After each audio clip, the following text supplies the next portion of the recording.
It is 1956.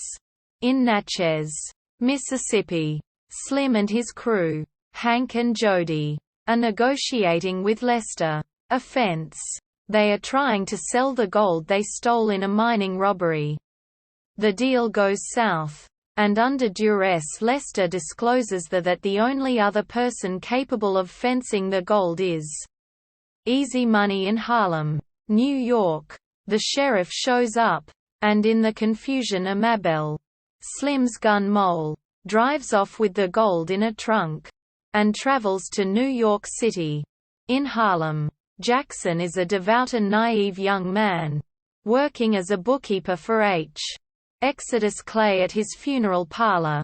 His estranged step-brother, Goldie, is a small-time hoodlum and also impersonates a priest in order to sell fake tickets to heaven. Jackson has skimped to save $1,500. Amabel arrives with her trunk, but has no money. She attends the Undertaker's ball, looking for a source of support, and meets Jackson. She seduces him, and moves into his apartment.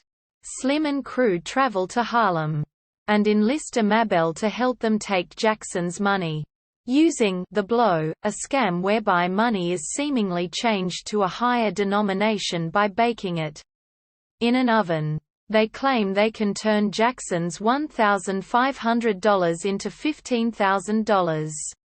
But he is reluctant at first during the scam. The oven explodes and Slim bursts into the room, impersonating a United States Marshal. Jackson bribes Slim with $200, but must steal the money from Mr. Clay since his money is now gone. Jackson learns that Slim has arrested Amabel and taken her away. So he approaches Goldie to help find her. Due to his knowledge of Harlem's criminal underworld, Goldie agrees, but insists that he retains the gold. Goldie learns the crew is using the gold to run a fake gold mine scam, and gives Jackson a fake bankroll in order to lure Gus, the crew's contact man. Gus and Jackson travel to the crew's headquarters, with Goldie and Big Kathy following. Goldie overpowers Gus. Then he and Big Kathy enter the apartment posing as the police. Jackson runs up to the apartment, followed closely by uniformed police and the two detectives. In the ensuing melee, Gus is shot and a police officer has acid thrown in his face. The crew escapes with Amabel in tow, and retreat to Slim's office. Jackson, Goldie and Big Kathy acquire the hearse from Mr. Clay's funeral parlor. In order to transport the gold, the crew departs again, leaving Amabel with the gold. They drive by as Amabel goes downstairs, and abduct her. They stop when they see the gold, which has been transferred to the hearse. And Slim kills Big Kathy when he intervenes. Goldie leaves with Amabel, intending to avenge his death. Slim and crew meet with Easy Money to enact the sale of the gold. But Slim calls off the deal out of annoyance with him. There is a shootout where Hank and Josie are killed. When Goldie bursts in, he is shot and Easy Money is mortally wounded.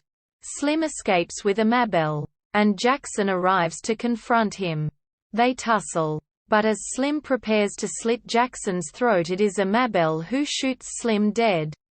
While Gravedigger and Coffin Ed apprehend Jackson for his initial theft of Mr. Clay's money, Amabel leaves with the money from the deal. Heading back to Mississippi, Mr. Clay makes bail for Jackson because he appreciates the business Jackson has drummed up for him. The money found on Slim's thugs will go towards their funerals, to be performed by Mr. Clay. Jackson hurries to the train station, where Amabel has left $50,000 for Goldie and a similar sum for Jackson, along with a note telling him that he is too good for her.